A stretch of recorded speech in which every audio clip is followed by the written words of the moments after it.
Hello friends, இன்றைக்கி நம்மளோட சேனலில் பார்க்க போகிறது ரொம்பவே ஹெல்த்தியான சட்டுன்னு செய்யக்கூடிய புதினா சாதம் தான். எப்படி செய்யுதுன்னு சொல்லிட்டு பார்க்க போகிறோம். இது செய்கிறதுக்கு ஒரு 5லேருந்து 10 நிமிஷம் டைம் இருந்தால் போதும், ஈஸியாக ரெடி பண்ணிடலாம். இப்போ வாங்க எப்படி செய்யலான்னு பார்க்கலாம். அதுக்கு ஒரு மிக்ஸி ஜாரில் ஒரு ஆஃப் இன்ச் அளவுக்கு இஞ்சி, ஒரு சின்ன நெல்லிக்காய் சைஸ் அளவுக்கு புளி, 2 பச்சை மிளகாய் சேர்த்துருக்குறேன். காரம் குழந்தைங்க சாப்பிட மாட்டாங்கன்னா இன்னும் கூட கம்மி பண்ணிக்கோங்க. நான் ஒரு கைப்பிடி அளவுக்கான புதினாவை நல்லா அலசிட்டு காய வச்சு எடுத்து வச்சுருக்கேன். இப்போ தண்ணியில் நல்லா உணர்த்திட்டு இது கூட சேர்த்துக்கலாம்.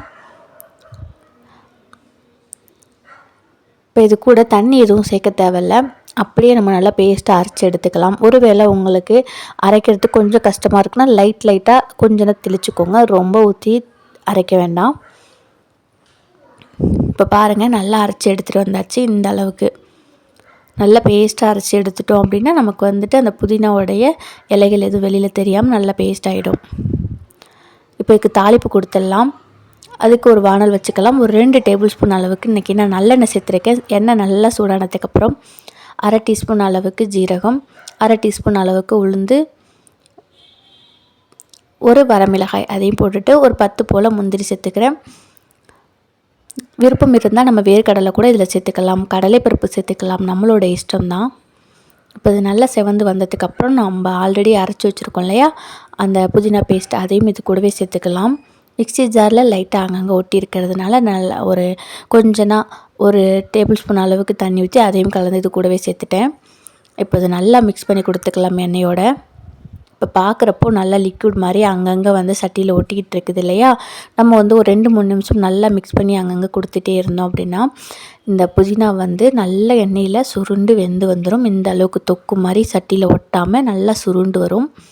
இப்போ இது நமக்கு கரெக்டாக இருக்கும். பாருங்கள், நல்லா எண்ணெய் பிரிஞ்சு வந்துருச்சு. இந்த ஸ்டேஜ் வரைக்கும் நம்ம வதக்கினா தான் புதினாவுடைய பச்சை வாசனை இருக்காது, அதோட சாதமும் உதிரியாக இருக்கும். இப்போது நான் 1 கிளாஸ் அளவுக்கு சாதத்தை வேக வச்சு வடித்து நல்லா ஆற வச்சு எடுத்து வச்சுருக்கேன். இப்போ இந்த சாதத்தை இந்த நம்ம புதினா பேஸ்ட் கூட சேர்த்துக்கலாம். சாதம் சேர்த்ததுக்கப்புறம் ரொம்ப போட்டு அமுக்கம் கொடுத்து நல்லா மிக்ஸ் பண்ணாமல் பூ போல் மேலேயும் கீழேயும் இப்போ நம்ம காட்டுற மாதிரி மிக்ஸ் பண்ணி கொடுத்தோம் அப்படின்னா சாதம் உடையாமல் நல்லா பொலன்னு ரொம்பவே சூப்பராக இருக்கும். நான் சாதம் வேக வைக்கும் பொழுது கொஞ்சம் உப்பு போட்டு தான் வேக வச்சேன்.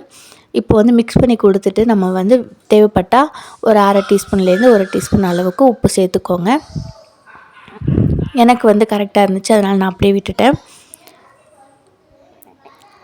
அவ்வளோதான் ஃப்ரெண்ட்ஸ், ரொம்பவே சூப்பரான புதினா சாதம் நமக்கு உடனே ரெடி ஆயிடுச்சு.